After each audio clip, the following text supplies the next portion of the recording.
Senhor, teu povo vem para escutar o anúncio do teu reino de amor. Dá-nos fé e força para ouvir e realizar, assim como Maria fez. Ouvindo tua voz, tornou-se ela instrumento que trouxe ao mundo teu amor maior. Ensina-nos, Senhor, a ser como Maria foi. Mostra-nos um rumo a seguir. Aleluia, aleluia, aleluia,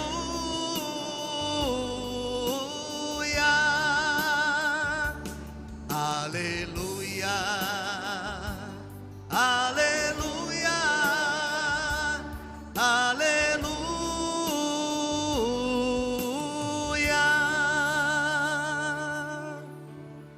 O Senhor esteja convosco.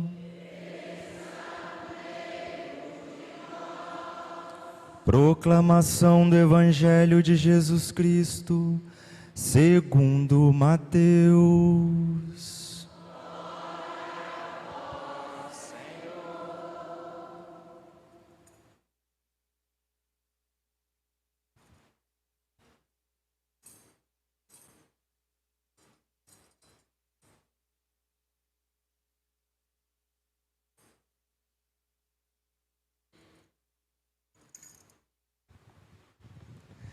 Naquele tempo, Jesus começou a mostrar a seus discípulos que devia ir a Jerusalém e sofrer muito da parte dos anciãos, dos sumos sacerdotes e dos mestres da lei, e que devia ser morto e ressuscitar no terceiro dia. Então, Pedro tomou Jesus à parte e começou a repreendê-lo, dizendo: Deus não permita tal coisa, Senhor, que isto nunca te aconteça. Jesus, porém, voltou-se para Pedro e disse: Vai para longe de mim, Satanás. Tu és para mim uma pedra de tropeço, porque não pensas as coisas de Deus, mas sim as coisas dos homens. Então Jesus disse aos seus discípulos: Se alguém quer me seguir, renuncie a si mesmo, tome a sua cruz e me siga. Pois quem quiser salvar sua vida, vai perdê-la. E quem perder sua vida por causa de mim, vai encontrá-la. De fato, que adianta o homem ganhar o mundo inteiro, mas perder a sua vida? O que poderá alguém dar em troca de sua vida? Porque o Filho do Homem virá na glória do seu Pai, com os seus anjos, e então retribuirá a cada um de acordo com a sua conduta. Palavra da salvação.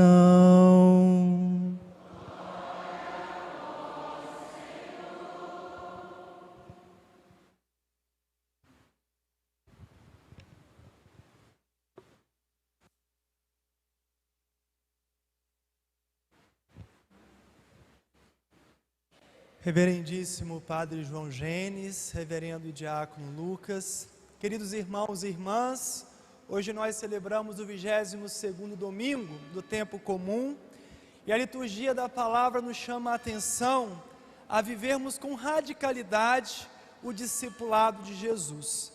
Nós ouvimos na leitura do profeta Isaías que o profeta começa com uma frase, parece muito linda, né? Alguns chegam até a cantar: Seduziste-me, Senhor, e eu me deixei seduzir. Mas aqui vale ressaltar que Jeremias está totalmente contrariado, porque ele saiu do seu conforto, foi chamado por Deus a ser profeta num tempo onde as pessoas não queriam mais ouvir a verdade, e ele foi tido como traidor pelos seus compatriotas, ao ponto de hoje ele dizer: seduziste-me, Senhor, e eu me deixei seduzir.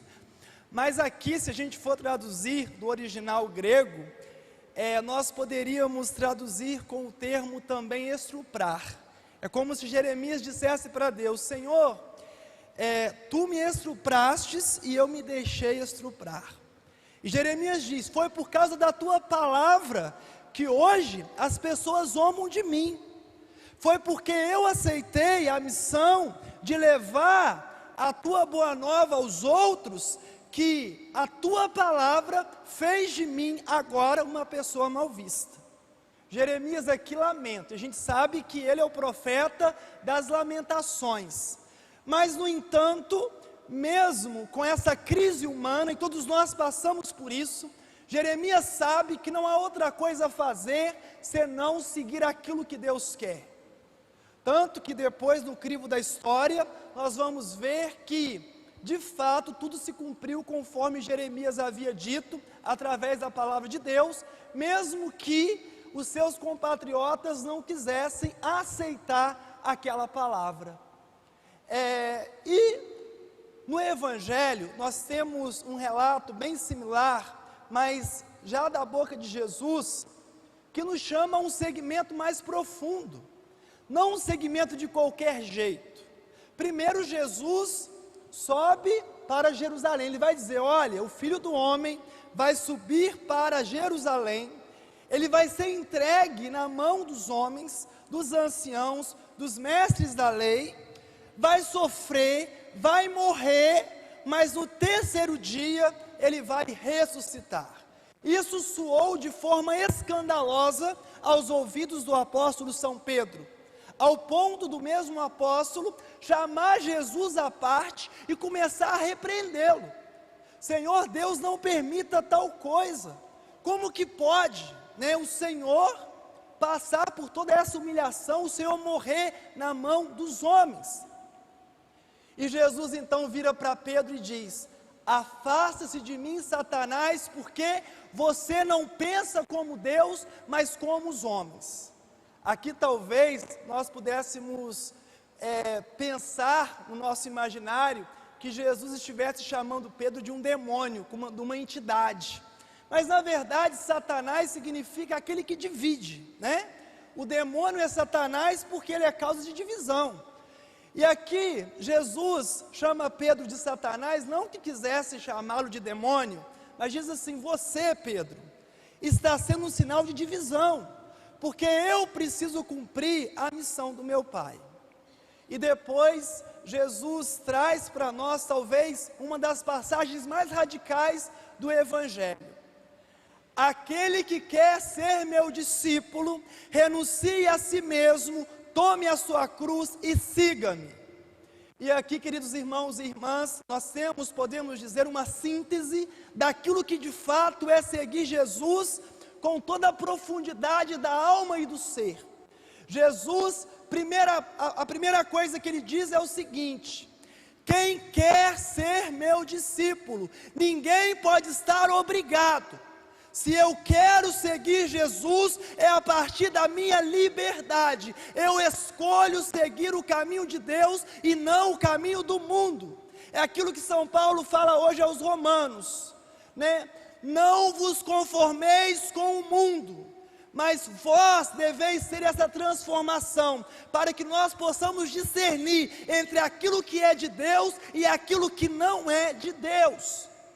Precisamos querer, E é muito interessante a gente observar que Jesus não fala isso para a multidão, Jesus fala isso para os discípulos. E no Evangelho, diversas vezes, Jesus fala muitas coisas para a multidão, e outras ele restringe unicamente aos discípulos. E até hoje nós continuamos na mesma realidade. A gente pode ter uma multidão de gente na igreja, mas se for contar nos dedos, poucos são os discípulos. Porque uma coisa é eu ser número, uma coisa é eu ser massa, outra coisa é eu ser discípulo. E para ser discípulo requer primeiro a vontade. Como diz Santo Agostinho, aquele que te criou sem ti, não te salvará sem ti. Se eu não quero um compromisso com Jesus, de nada adianta. Então a primeira coisa, se queres, tá, eu quero. Ah, pronto, eu quero ser discípulo, então eu já sou? Não. E Jesus prossegue, renuncie a si mesmo. O que é renunciar a nós mesmos? É saber que muitas vezes eu tenho que abrir mão da minha vontade, eu tenho que abrir mão daquilo que é o politicamente correto, eu tenho que abrir mão daquilo que no mundo parece normal, por uma coisa maior. E que coisa é essa? A vida eterna.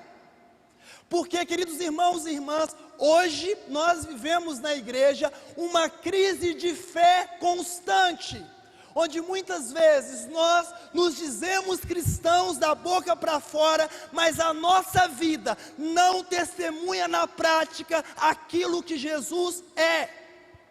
Quantas vezes se fala assim, olha, fulano vai na igreja todo domingo, mas olha lá o que ele faz. O outro que não vai na igreja tem uma vida melhor que a dele. E se a gente for parar para pensar, a nossa fé, ela é testemunhal. E hoje nós estamos vivendo essa crise profunda como sociedade, porque a gente fala a todo momento, eu sou cristão, eu sou católico, mas e sua vida? Às vezes eu estou na igreja, né, ali eu ajoelho, eu faço as minhas orações, mas aí eu saio da igreja para fora, só Deus na causa, né? Às vezes aqui eu sou santinho, mas em casa, Nossa Senhora, vai conviver para ver. Uma pessoa que não busca nem as virtudes, não busca ser melhor a cada dia, está conformado com seus fracassos, está conformado com uma vida medíocre. E Jesus vai dizer para nós também, renuncie a si mesmo, abra mão da sua vontade, em prol da vontade de Deus, assim como Ele fez. Jesus, em extrema agonia, Ele ora ao Pai, dizendo, Pai, contudo que não seja feita a minha vontade, mas a tua vontade. E nós rezamos isso no Pai Nosso. Seja feito, Senhor, a vossa vontade, assim na terra como no céu. Fazer a vontade de Deus requer também renunciar muitas vezes à nossa vontade. É saber que eu não sou dono de mim mesmo. Uma vez que Ele morreu na cruz por mim, eu não me pertenço mais, eu sou dele. E Jesus então vai dizer outra coisa, renuncie a si mesmo, tome a sua cruz, tomar a cruz, né? Tem muita gente que anda aí arrastando a cruz de qualquer jeito. A gente sabe que quando você arrasta uma coisa é muito pior, né? Tudo se torna mais pesado, enfadonho, cansativo. A gente vai arrastando aquilo de qualquer jeito, até esgotar as nossas forças. O que Jesus ensina com o tomar a cruz? É ter uma atitude proativa diante da vida e da existência. É saber que eu não vivo nenhum mar de rosas. É saber que o mundo é sim um vale de lágrimas. Não existe um mundo sem sofrimento, sem dor, sem dificuldade. E o primeiro a passar por isso e que nos deu um grande exemplo foi Ele mesmo na cruz. E hoje a gente quer viver um cristianismo sem cruz, né? Um cristianismo light. Mas Jesus, Ele mostra para nós justamente isso, né? Tome a sua cruz. Sabe aquela pessoa que só reclama da vida? Tem gente que é assim, só reclama, e aí as pessoas chegam perto e já não está aguentando mais. Fala, meu Deus do céu, essa pessoa tem uma carga negativa que ninguém aguenta nem chegar perto. E aí os amigos vão se esquivando, vão saindo fora, porque aquela pessoa, ela reclama tanto da vida, mas tanto, que ela se tornou expert, PhD, fez doutorado em reclamação. Então, falou de reclamação, é com ela. Nada está bom, tudo está ruim. Não consegue ver nada de positivo. E assim perde aquela capacidade humana de se maravilhar com as coisas, com a vida, com a natureza, com aquilo que Deus mesmo fez para nós. Jesus, ao dizer, tome a cruz, Ele está dizendo, olha, Existem circunstâncias que de fato o discípulo vai sofrer, né? Como ele vai dizer aos seus discípulos antes: olha, assim como o mundo me perseguiu, também vai perseguir vocês, mas tenham coragem, eu venci o mundo. Ou seja, se eu sou cristão de fato, não preciso fazer esforço para que a minha vida seja tomada, né, pelas cruzes. Quero ver uma pessoa que dê testemunho de fé, se em si o fato de testemunhar a fé não vai fazer com que ela seja ridicularizada, como foi Jeremias, né? Quantas e quantas vezes, queridos irmãos e irmãs, nós vamos deixando de lado a nossa fé, porque vivemos aquele politicamente correto, né? O importante é ser feliz, não importa aquilo que o Evangelho diz. O importante é me sentir bem, o importante é isso e aquilo outro, e blá blá blá. E no final das contas, o que de fato é significante para a nossa vida? O que nos realiza? A cruz de Jesus mostra para nós uma consciência clara de que tudo aquilo que nós passamos na vida, seja o que for, precisamos levar a nossa missão até o fim. E foi justamente isso que Jesus fez. Alguns dizem: Jesus nasceu para morrer na cruz. Não! Jesus não veio ao mundo para morrer na cruz. A cruz foi uma consequência do amor e um sinal da maldade humana. Porque Jesus não tinha necessariamente que ser morto na cruz. Ele poderia ter ensinado a humanidade, todos aprendido com ele, sem tê-lo que crucificá-lo. Mas, no entanto, porque ele abalou os sistemas, porque ele não foi conivente com os erros de seu tempo, ele vai para Jerusalém, que era a capital religiosa e política daquele tempo, e começa a ser um sinal de contradição, né, para todos aqueles que ali estavam, e de tal forma que tentaram calar a sua voz por meio da crucifixão. Mas Jesus não se vendeu. Ele, a verdade do Pai, não se vende, né, por aquilo que é aparente, por aquilo que é mundano e terreno. E fez da sua cruz um sinal sublime de salvação. Assim também deve ser com a nossa vida. Não importa em quais circunstâncias que nós estejamos, né, mesmo que seja difícil, a nossa missão deve ser como a de Cristo. Nós devemos levar a nossa missão até o fim, porque no final das contas, o que importa é a nossa fé, o que importa é estar em Deus. A gente vive num mundo hoje tão apegado àquilo que é terreno, àquilo que é passageiro, uma sociedade, né, tão deficiente, e às vezes a gente está acostumado com essa realidade. Meus irmãos, aqueles que são mais velhos, né, podem reparar que antigamente não se tinha tantas farmácias, eram pouquíssimas, né? Às vezes você tinha que andar longe para buscar uma farmácia. Hoje em dia, cada esquina você vê uma farmácia. E segundo pesquisas, mais de 90% dos medicamentos que essas farmácias vendem são ansiolíticos, são remédios para depressão, ansiedade.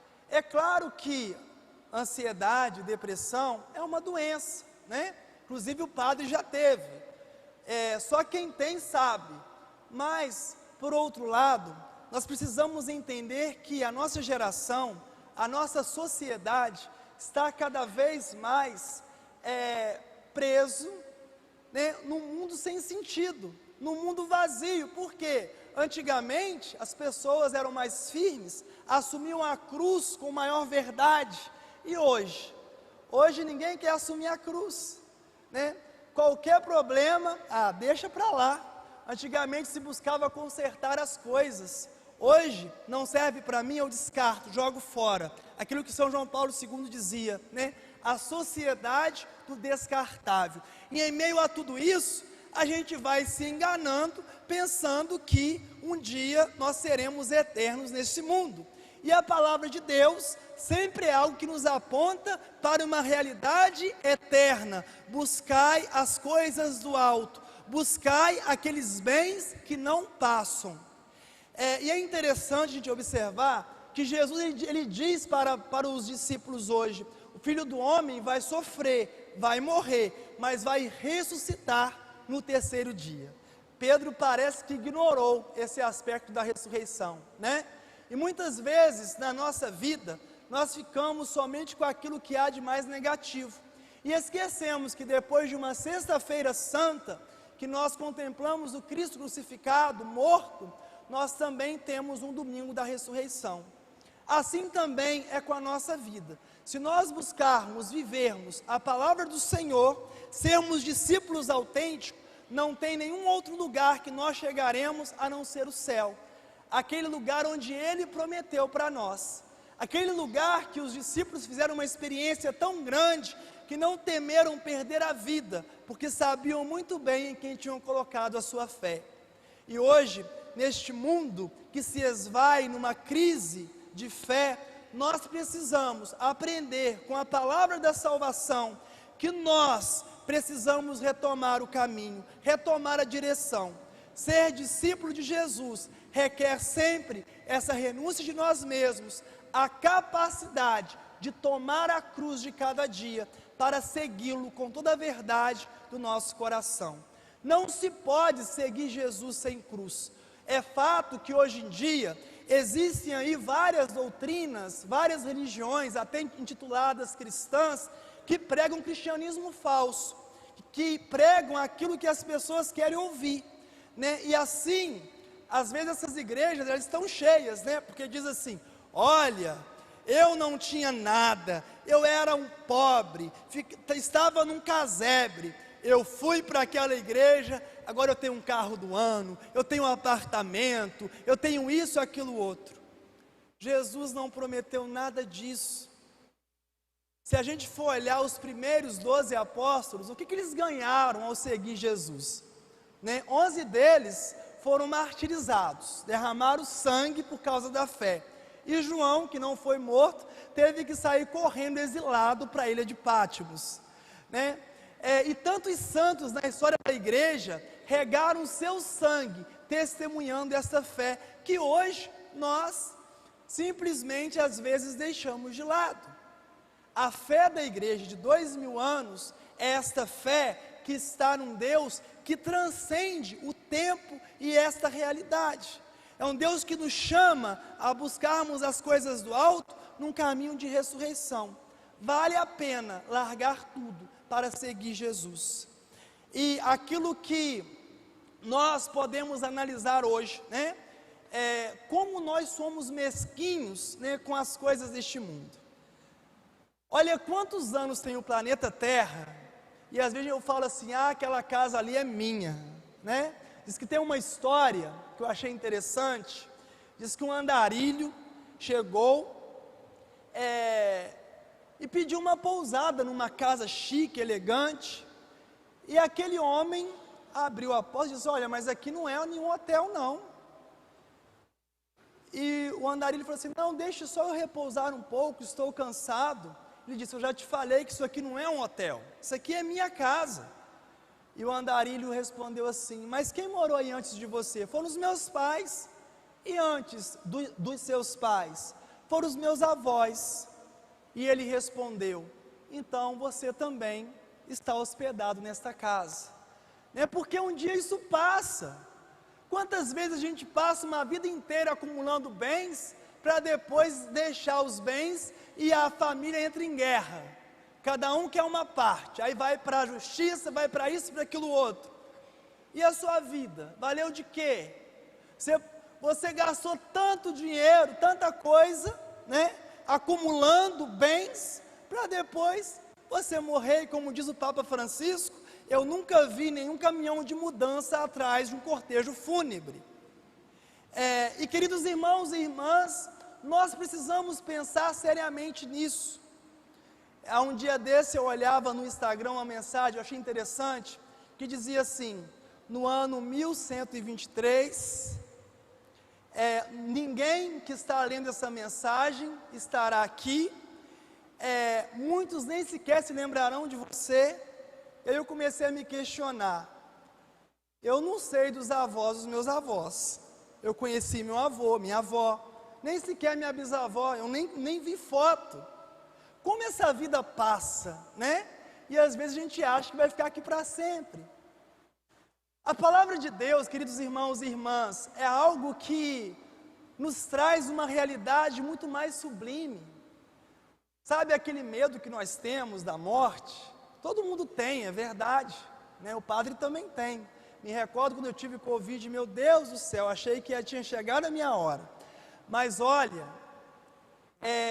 todos nós tememos, mas por outro lado, nós precisamos encarar essa realidade.